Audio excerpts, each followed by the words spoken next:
Well, welcome everyone to another episode of Unstoppable Mindset. Today we get to chat with Noura Ghazi, who lives in, I believe, France right now. She was born in Syria. She'll tell us about that.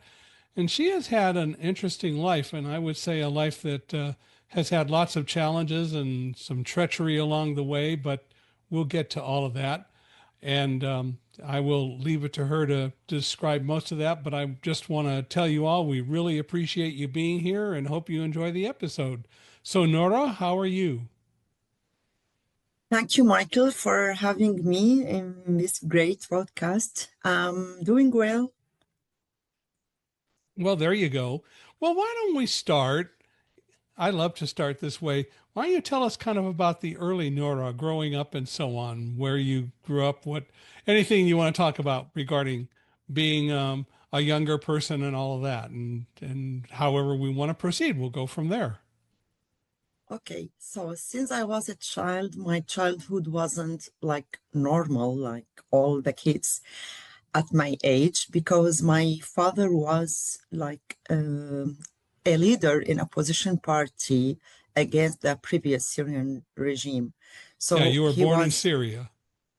Yes, I born in Okay. Damascus. I'm from Damascus, but I have some multiple origin that I'm proud of.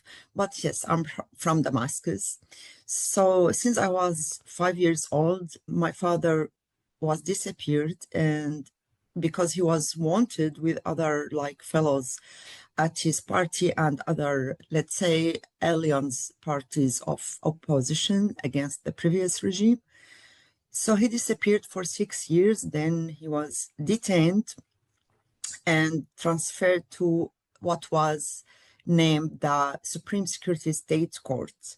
So it was during my adolescence, let's say. So since I was a child, like I had at that time only one sister, which is 1 year younger than me.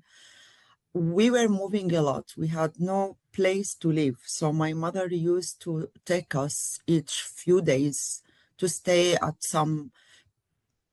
someone place, let's say. So it caused to us like changing schools all the time, Mhm. which means changing friends.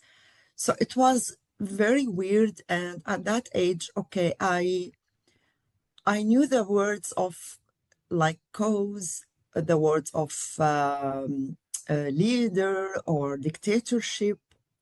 I used to say these words, but without knowing what does it mean. Then when my father detained, it was his ninth detention, actually. My mother was pregnant with my brother. So my brother was born while my father was in prison. And while he was in prison, the last time he disappeared for 1 year, 3 months, he was in like a kind of isolation in security facility. Then he was referred to this court. So in one of the sessions of the trials, I had a fight with the officer like, who was leading the patrol that bring my father and other prisoners of conscience. So at the end of this fight, I promised my father and the officer that, okay, I will grow up and become a human rights lawyer and defend political prisoners, which I did at the end. So what was the officer doing? He was taking people to the court? Yes, because, okay, so there is many kind of prisons. Now they became like more familiar to like public opinion because of like 15 years of violence in Syria. So Hmm. there was like the central civil prison in Damascus, which we call Adra prison, and we have Sednaya jail, military prison. So those two prisons, they were like holding detainees in them. So they used to bring detainees to the court in buses, like a kind of military buses with patrol of like civil police and military police. So the officer was like heading the patrol that was bringing my fathers from Adra prison. So you So you, what was the fight about with the officer and your father and so on? What was the fight? It's a very good question. Although at that time it was a very like scary situation, but now I laughed a lot about it. Okay, so they used to catch all the prisoners in one chain with the handcuffs. So we used to come to hug and kiss my father before entering the court. Hmm. So I was doing what I used to do during the trials, or just upon the trials, and then one of the policemen like pushed me away. So I got nervous and my father got nervous. So the officer provoked me. He was like a kind of insulting that my father is a detainee and he is like he's coming to this court. So I replied that I'm proud of my father and his friends, what they are doing.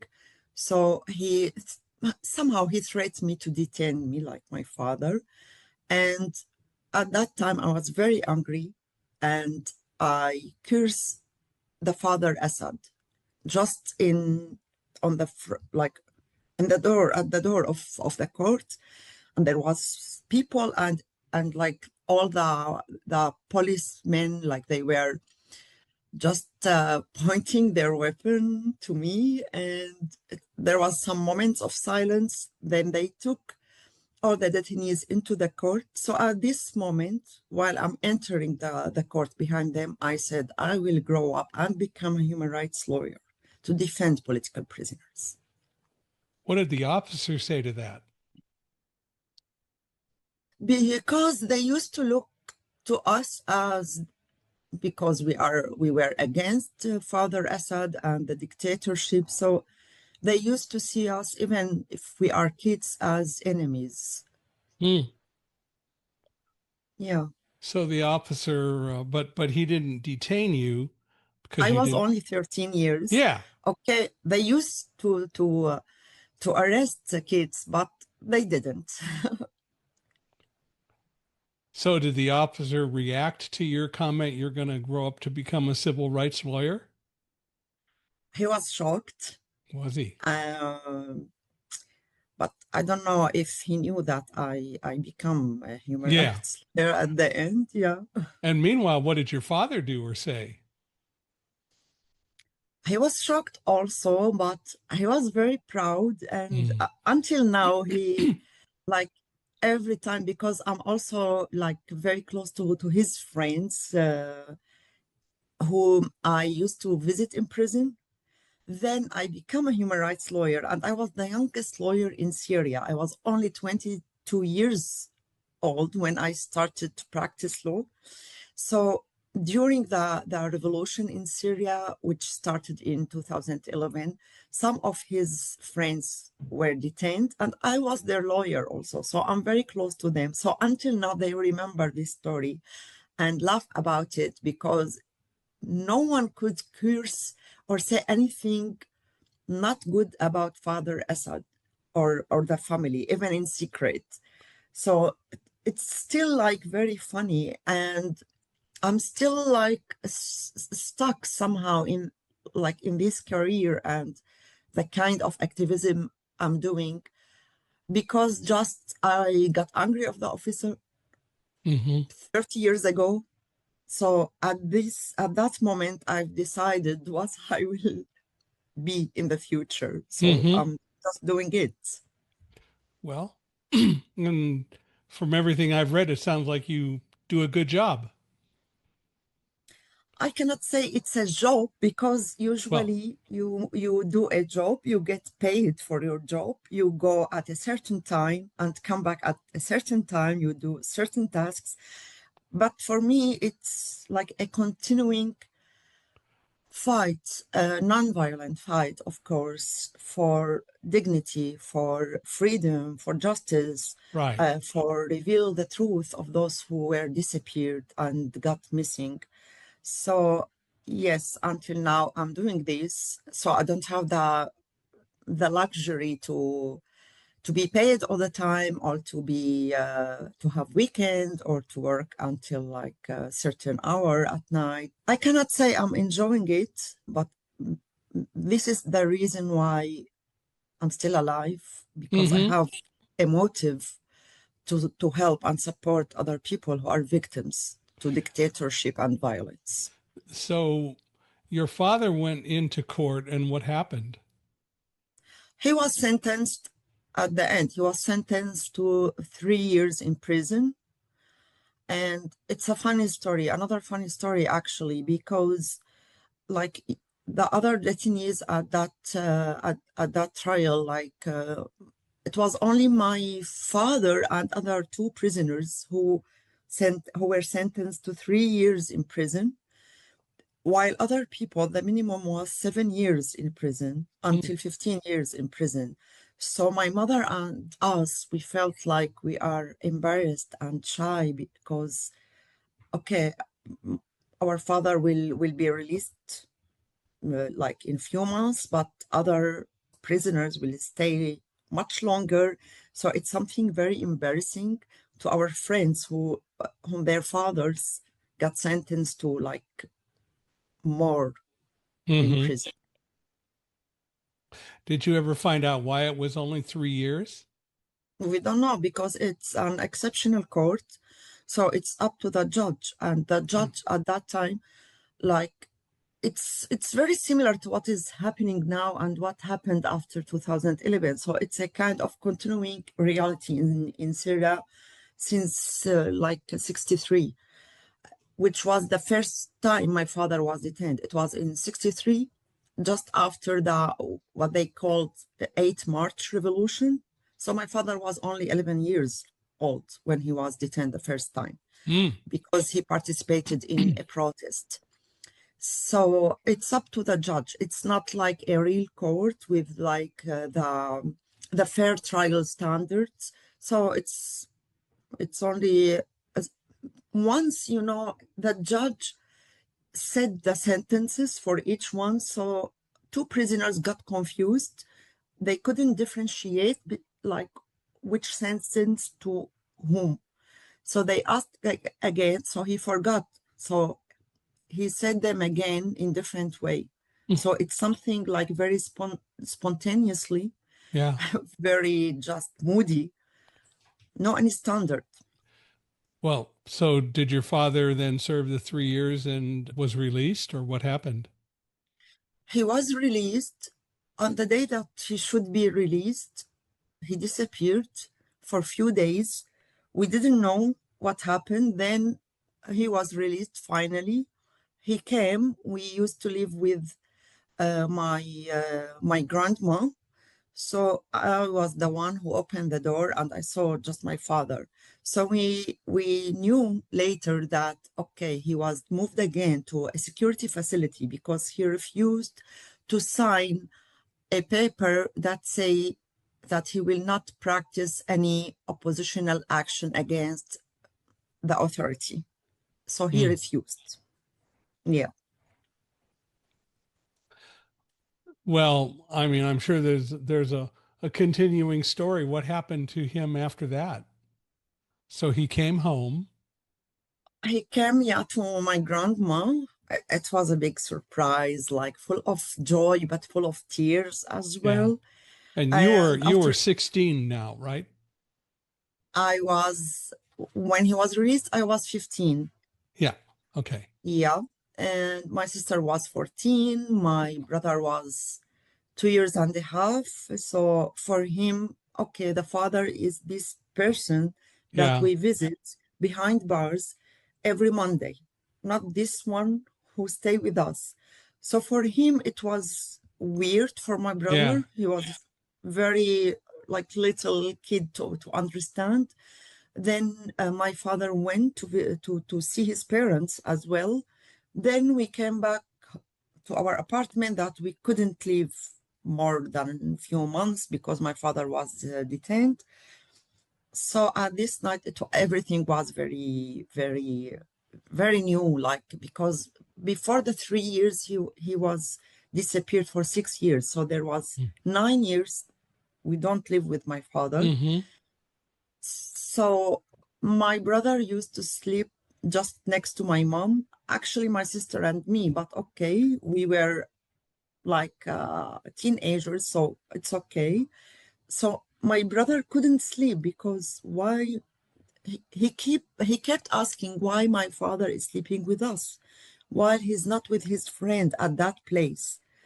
And he was traumatized for many days. Mm-hmm.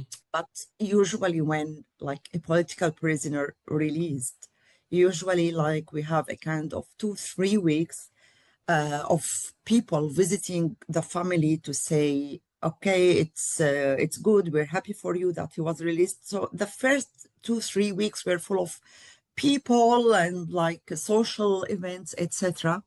Then the real problem started. So my father studied law, but he was fired from university for security reasons at the last year of his study.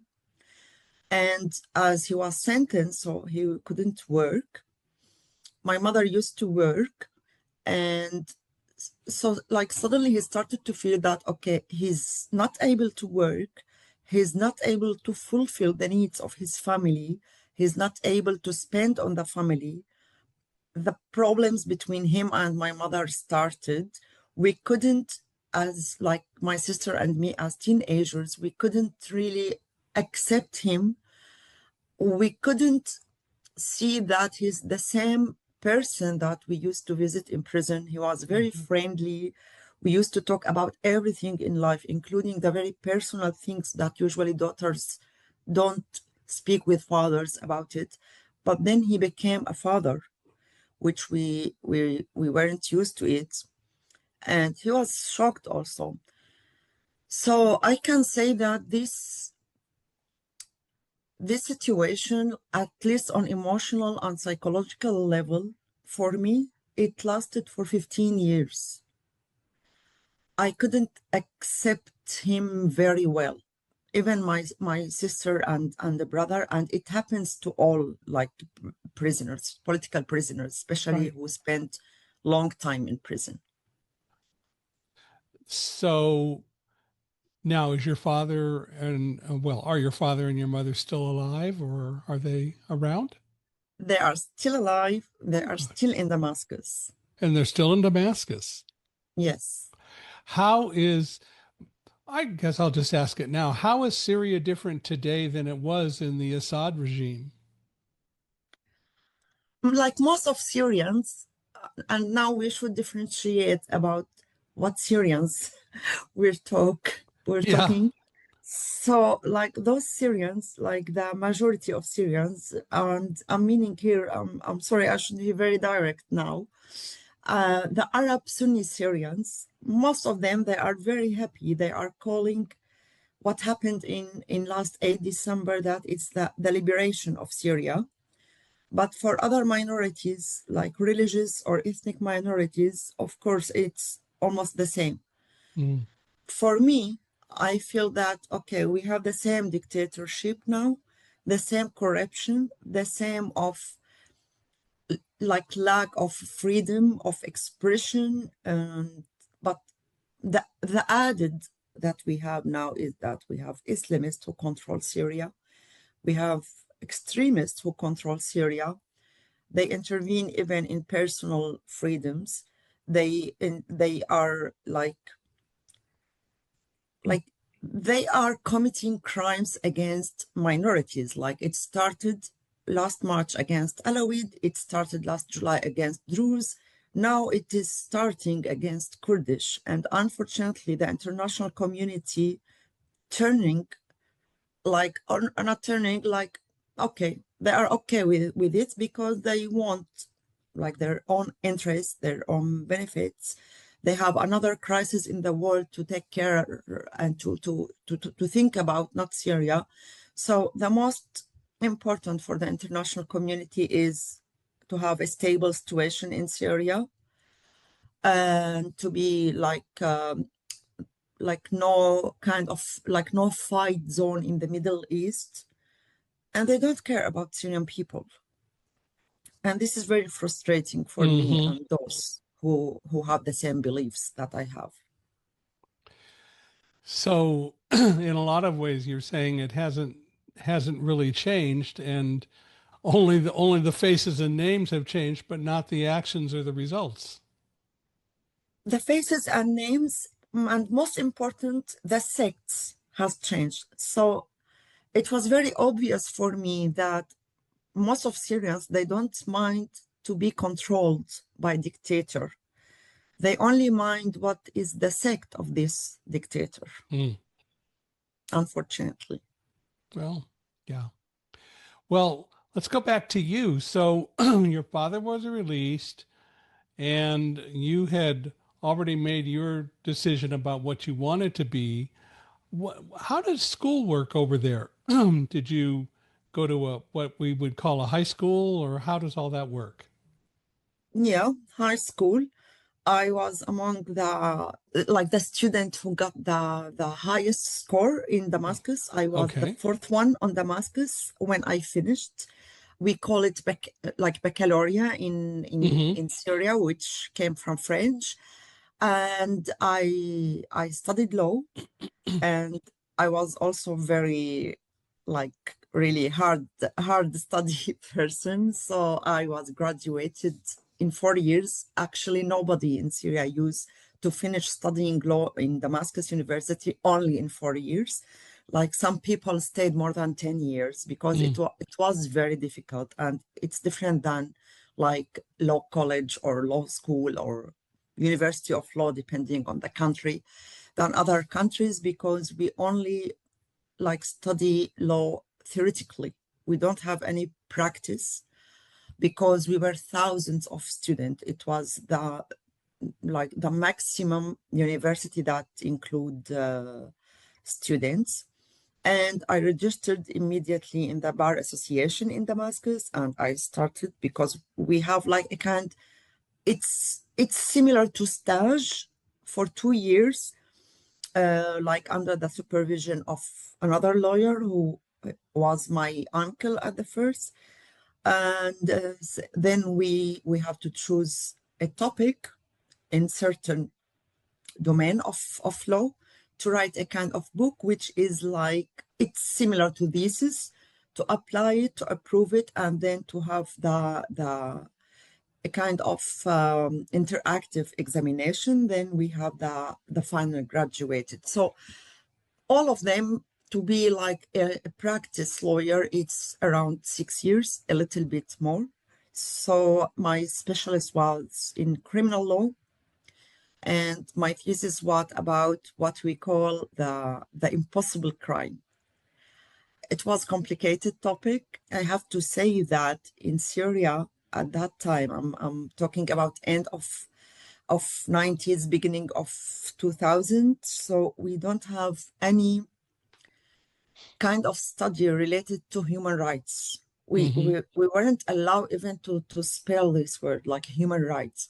So then in 2005 and 2006, I started to study human rights and international laws related to human rights in Jordan. So I became like a kind of certified human rights defenders and a trainer also. Okay.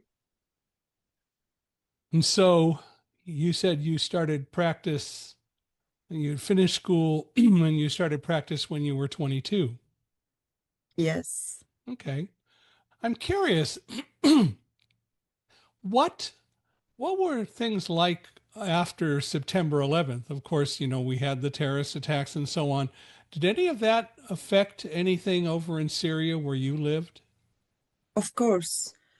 Like we stayed talking, watching the news for months, like until now we remember like September 11.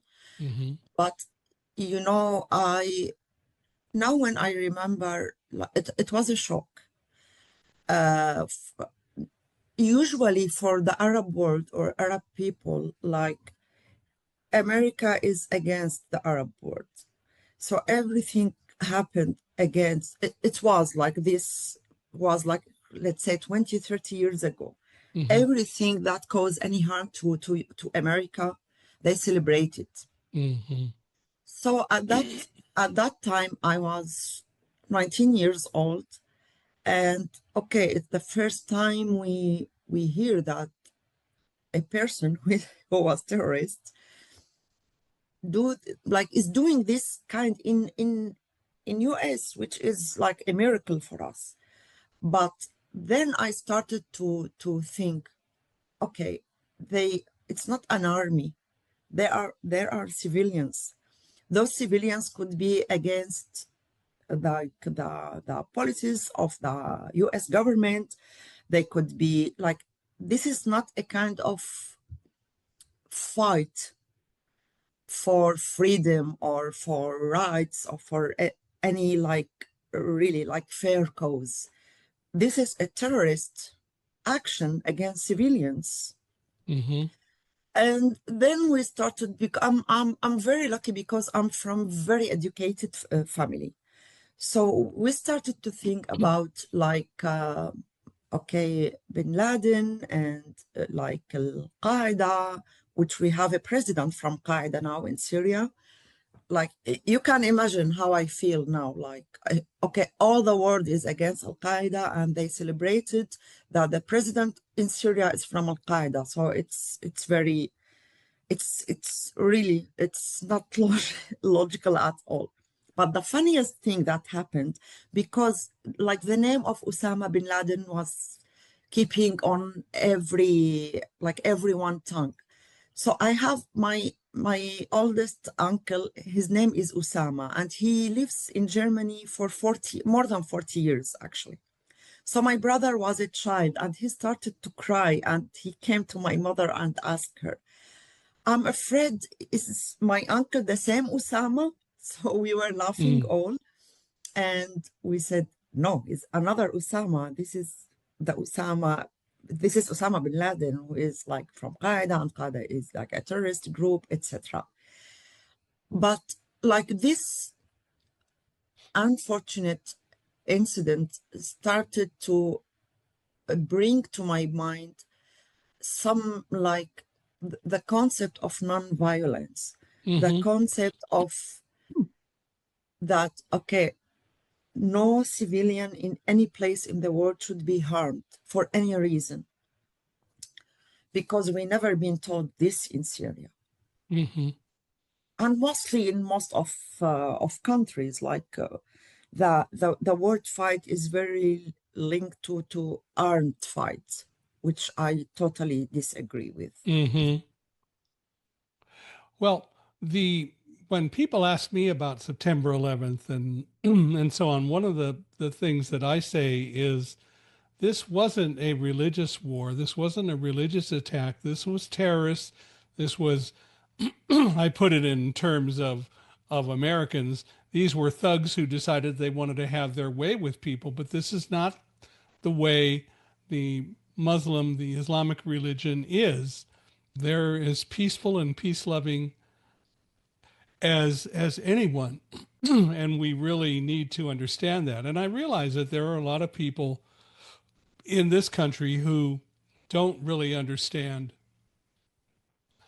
all about that. And they don't understand that in reality, there's a lot of peace loving people in the Middle East, but hopefully we'll be able to educate people over time. And that's one of the reasons I tell the story that I do, because I do believe that what happened is 19 people attacked the World Trade Center and the Pentagon and so on, and they don't represent the typical viewpoint of most people religious wise in the Middle East. And I can understand why a lot of people think that the United States doesn't like Arabs. And I'm not sure that that's totally true, but I can appreciate what you're saying.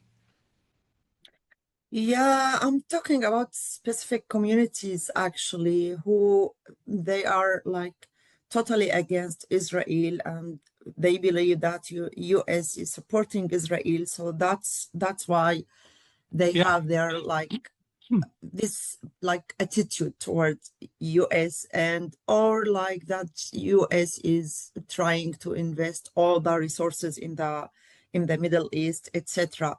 But what you were mentioning is really very important, because those 19 persons, they like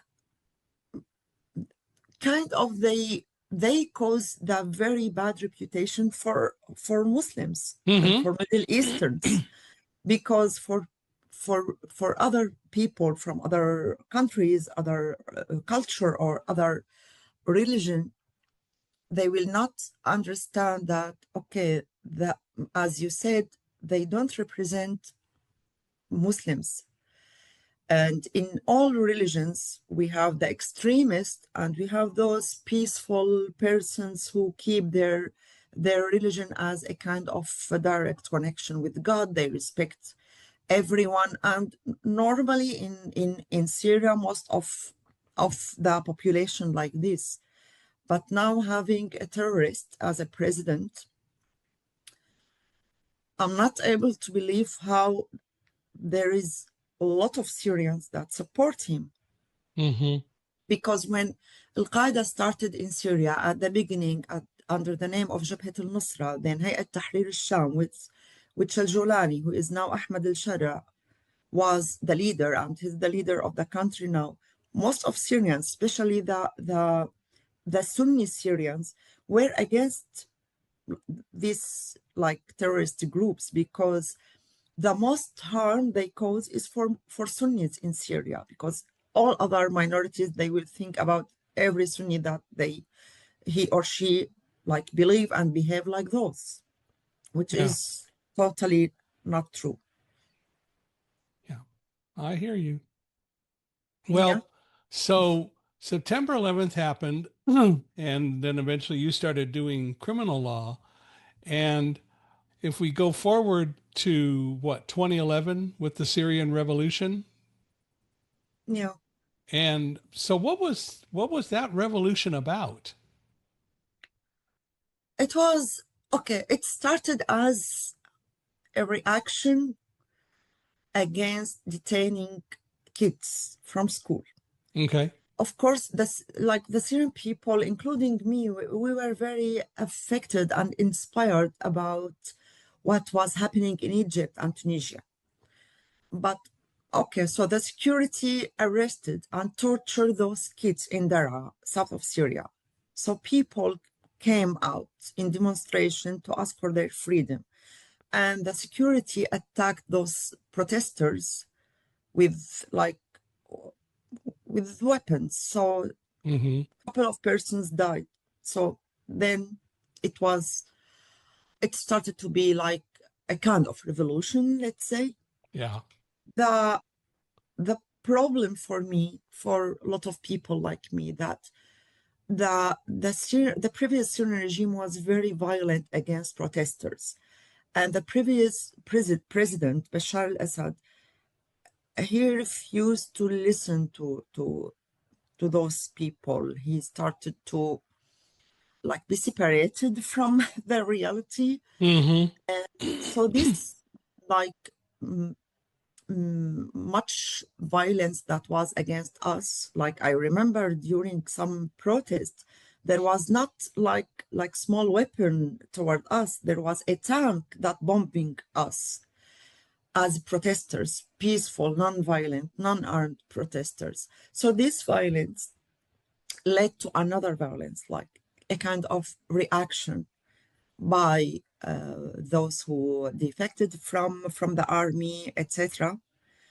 And here, my father used to say, when the opposition started to carry weapon in a country that, like, the majority of it is from certain religion, this could lead to a kind of jihadist Mm-hmm. methodology. And this is what happened. So for people like us, which we are very little comparing of like the other beliefs of other people, like we started to be against the Syrian regime, then against the jihadist groups, then against the like a kind of certain international, or let's say regional intervention like Iran and Russia. So we were fighting everywhere, and no one wanted us, because those like educated, secular, non-violent people, they form a kind of danger for every one of those parties. But what happened with me is that I met my late husband during a revolution at the very early of 2011. And having the relationship with me was my own revolution. So I was living on parallel, like two revolutions, a personal one and a public one. And then, like, he was detained just 2 weeks before our wedding. He was disappeared actually for 9 months. Then he was moved to the same prison that my father was in, to the central prison in Damascus, that we got married in prison. By coincidence, I don't know if coincidence is the right word in this situation, but my late husband was a very well-known programmer and activist. So he was kind of, let's say, famous. And I was a lawyer, and lawyer that defend human rights defenders and political prisoners. And the husband was detained. So I used to visit him in prison and visit other prisoners that I was their lawyers. And because we have this personal aspect that, okay, the couple that got married in prison, and that, okay, I'm activist as a lawyer, and my late husband was a well-known programmer. So we created a very huge campaign, a global campaign. So we invested this campaign to shed the light about detention, torture, disappearance, exceptional courts, then also summary execution in Syria. So then, after almost 3 years of visiting him regularly, he disappeared again in 2015. And in 2017, I knew that he was sentenced to death. And I knew the exact date of his execution just in 2018, which was 2 days ago. It was October 5th. So this is what happened. Then I had to leave Syria in 2018. So I left to Lebanon. So you left Syria and went to Lebanon. Yes, the plan was to stay only 6 months in Lebanon because I was wanted and I was threatened. Like I lived a terrible life, really, like a lot of Syrians who were activists also. But the plan was that I will stay in Lebanon for 6 months. Then I will leave to UK because I had a scholarship to get a master in international law.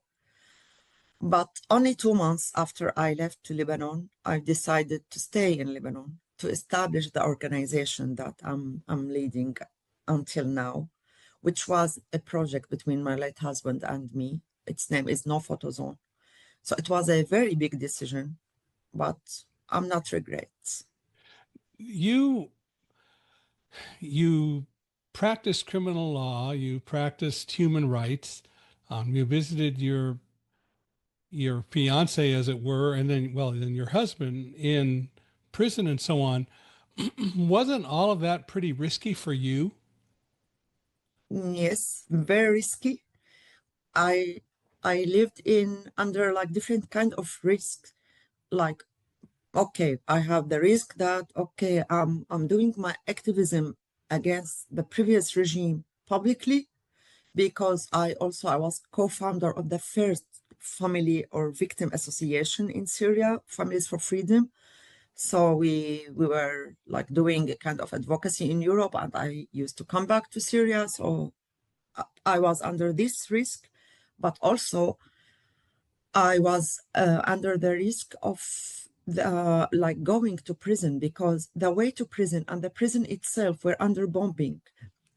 It was in a point that separate the opposition militias and the regime militias. So they were bombing each other and bombing the prison and bombing the way to prison. So for 3 years, and specifically for in let's say 2014 specifically, I was I was almost the only lawyer that visited the prison, and I I didn't mind this risk. I faced death more than 100 times only on the way to prison. Two times the person next to me in the like transportation, it's a kind of small bus, he died and fell down on me. But I had a strong belief that I will not die, Hmm.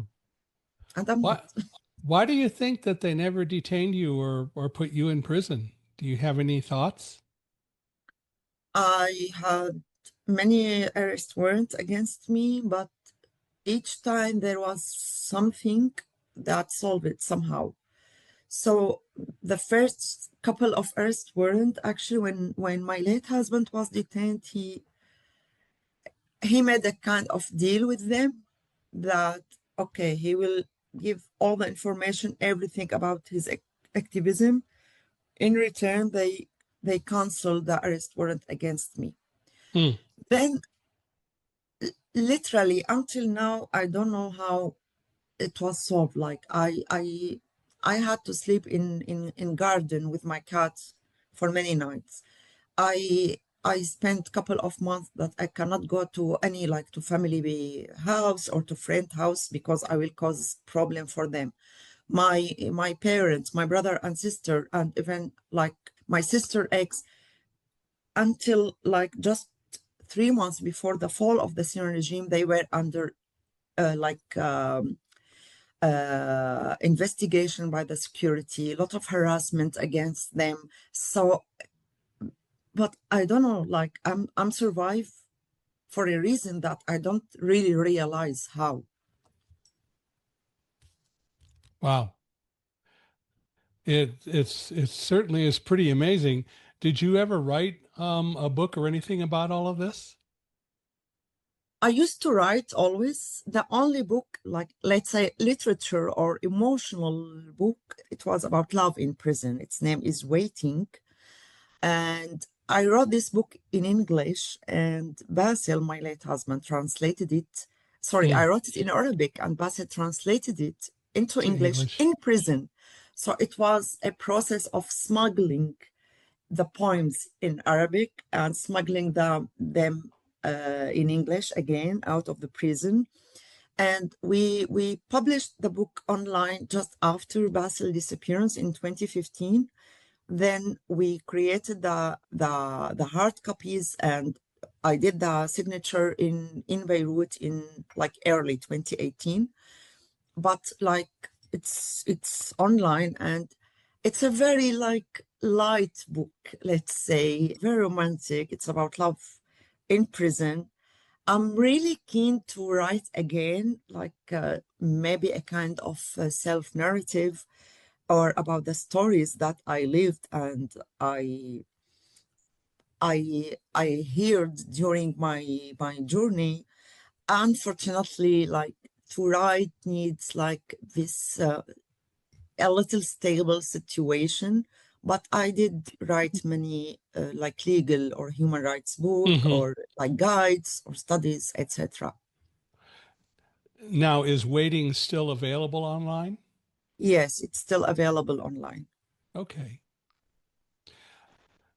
It would be great if you could, if you have a picture of the book cover, if you could send that to me, because I'd like Okay, to put that in the notes. I would appreciate it if you would. okay, for sure.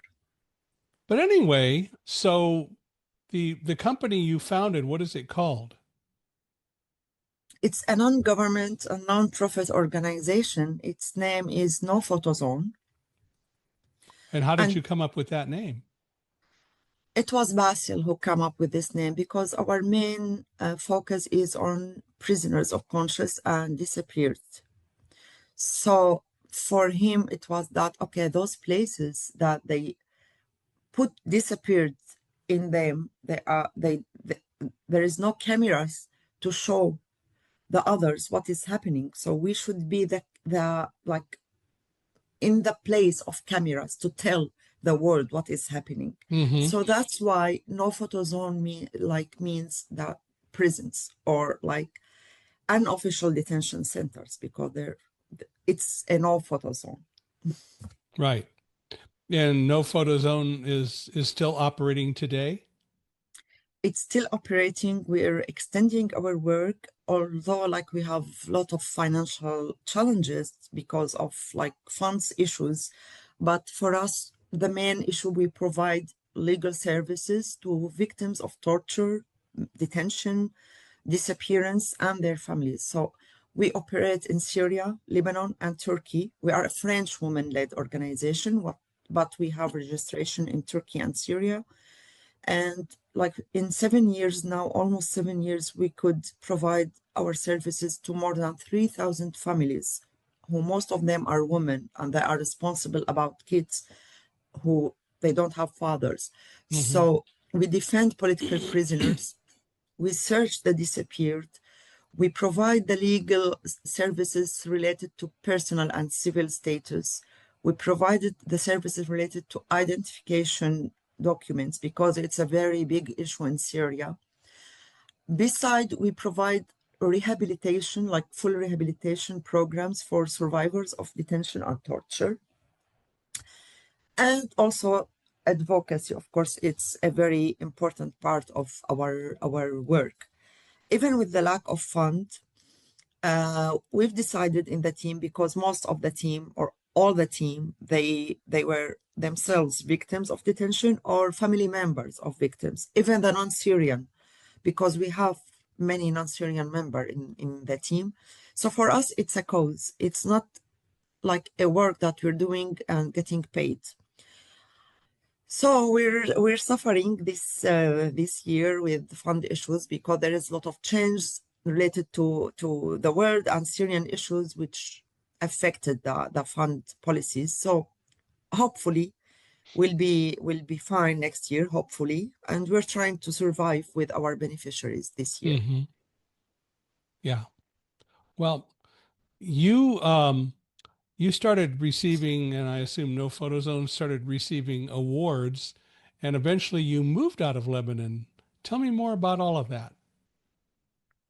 During my journey, I got many international recognition or award, including two by Amnesty International. But after almost 2 years, like just after COVID, like the start of COVID, I was thinking that I should have another residence permit in another country because like it became very difficult for Syrians to get a residence in Lebanon. So I moved to Turkey, and I was between Lebanon and Turkey.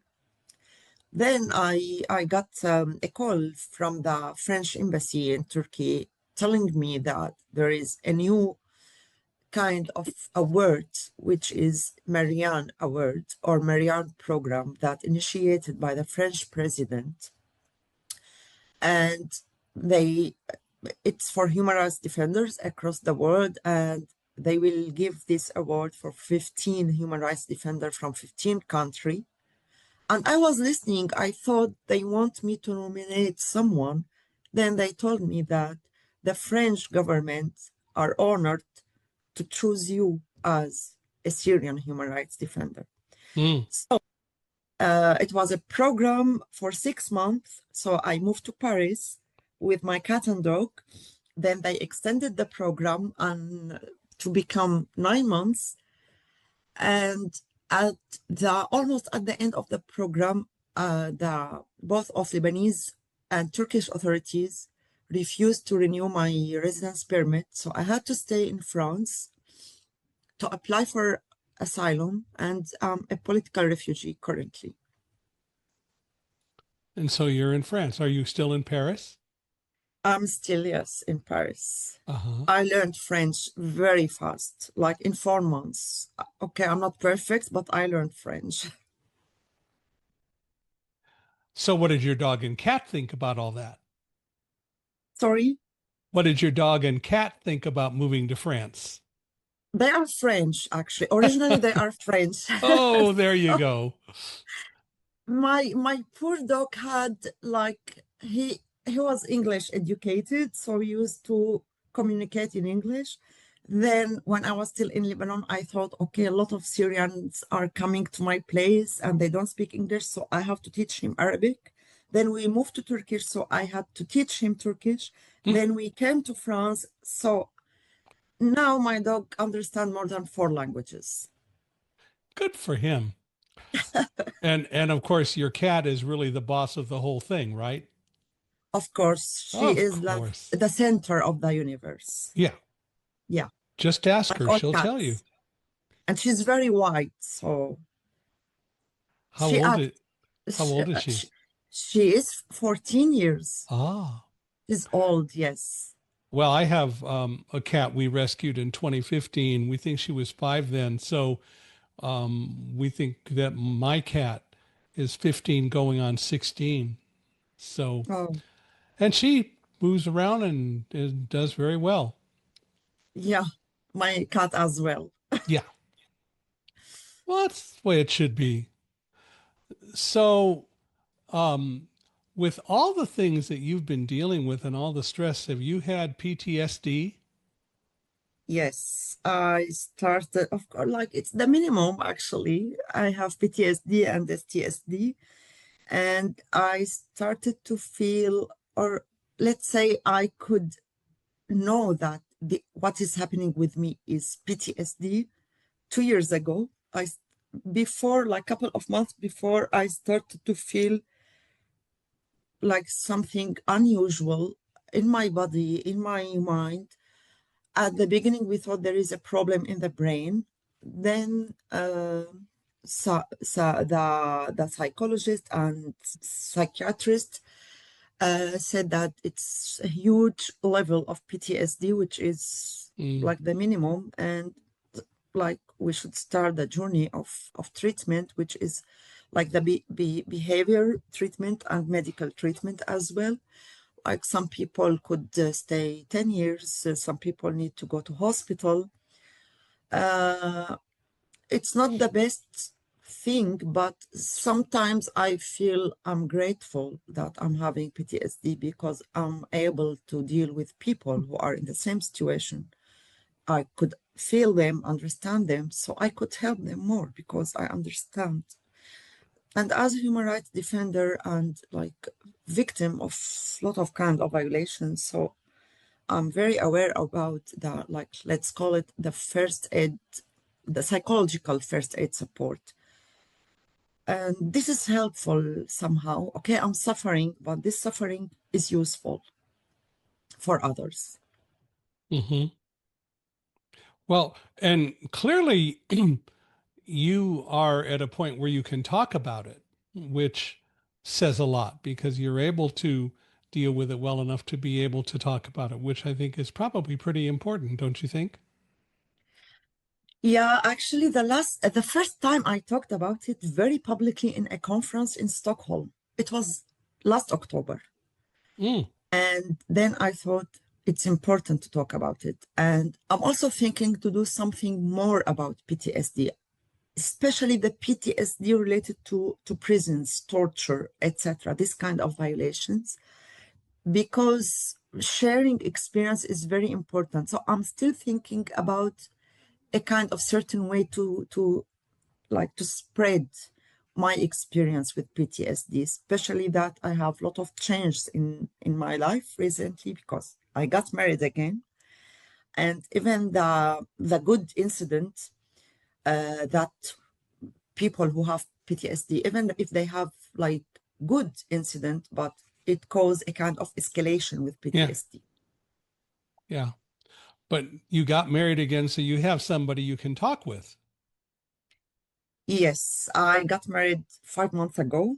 The most important that I could fall in love again. Yeah. So I met my husband in Paris. He's a Lebanese artist who lives in Paris.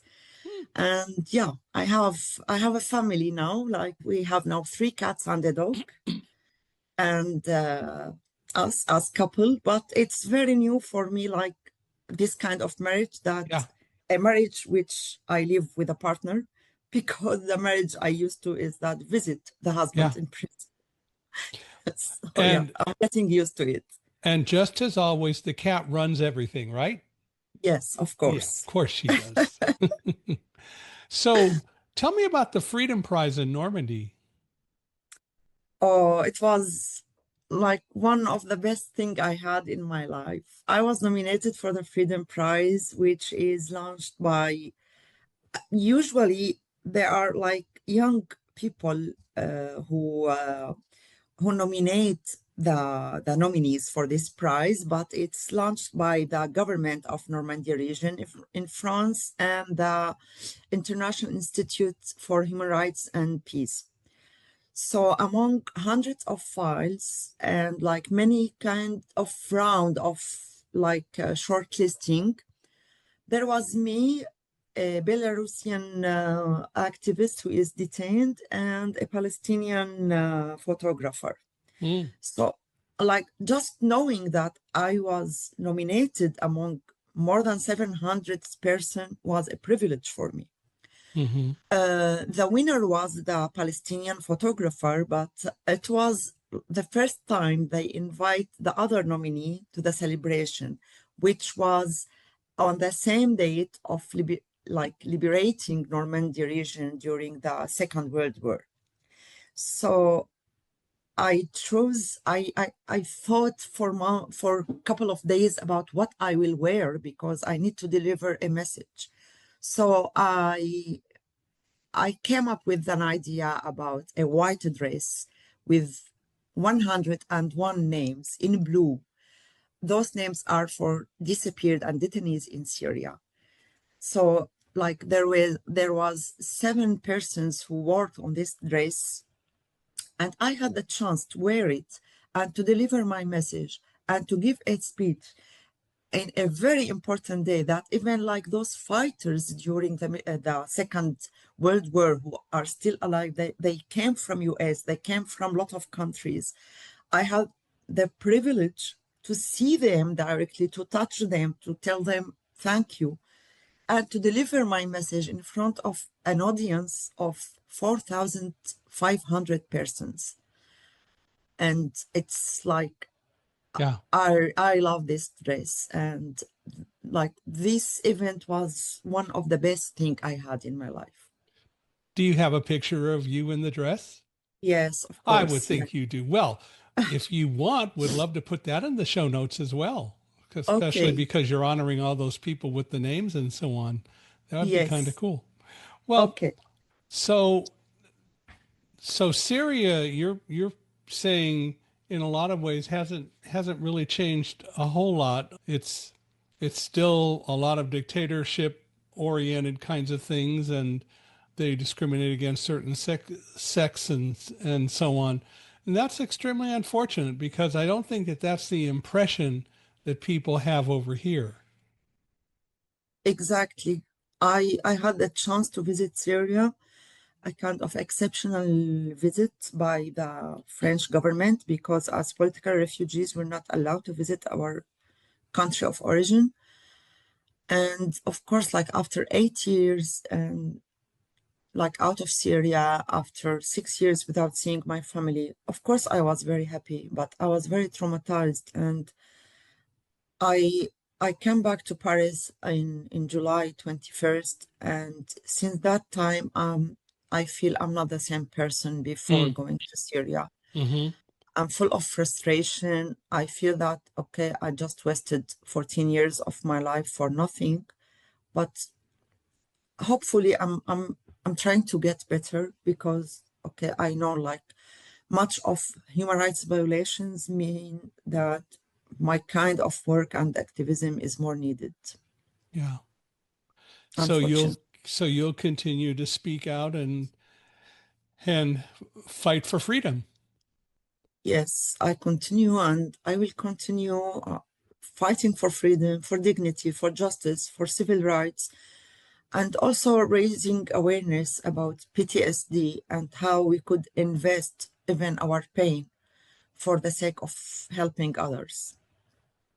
Well, I want to tell you that it's been an honor to have you on the podcast, and I am so glad we got a chance to talk and to do this because having met you previously in our introductory conversation, it was very clear that there was a story that needed to be told, and I hope that a lot of people will take an interest and that it will allow what you do to continue to grow. If people would like to reach out to you and help or learn more, how do they do that? You have the link of my website that people could connect me, because it includes my email, my personal email, and I always reply. So I'm happy to talk with to contact with people, and it also include all my social media. Right. What's the website for No Photo Zone?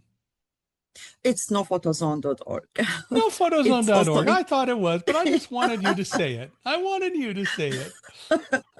it's included in my website Yeah, as I've well. I've got it all, and it will all be in the show notes. But I just thought I would get you to say nophotozone.org. Well, I want to thank you for being here. This has been a wonderful time to have a chance to talk, and I appreciate you taking the time to, I hope, educate lots of people. So thank you very much for doing that. And I want to thank all of you for listening and watching. We'd love you to give us a 5-star rating, give us a review. We really appreciate ratings and reviews. So wherever you're watching or listening to this podcast, please give us a 5-star rating. Please review the podcast for us. We value that. And I know that Noura will appreciate that as well. Also, Sure. if you know any guests, and Nora, you as well, if you know anyone who you think ought to be a guest on the podcast, we would really appreciate it if you would let us know. You can reach me at Michael, Michaelhi, at accessibe, accessibe.com. Love to hear from you. Love to hear your thoughts about the podcast. So, Thank Nora, you very much, I Michael. want to thank you again. This has been great. Thank you very much for being here. Thank you, Michael, and thank you for those who are listening, and we'll stay in touch.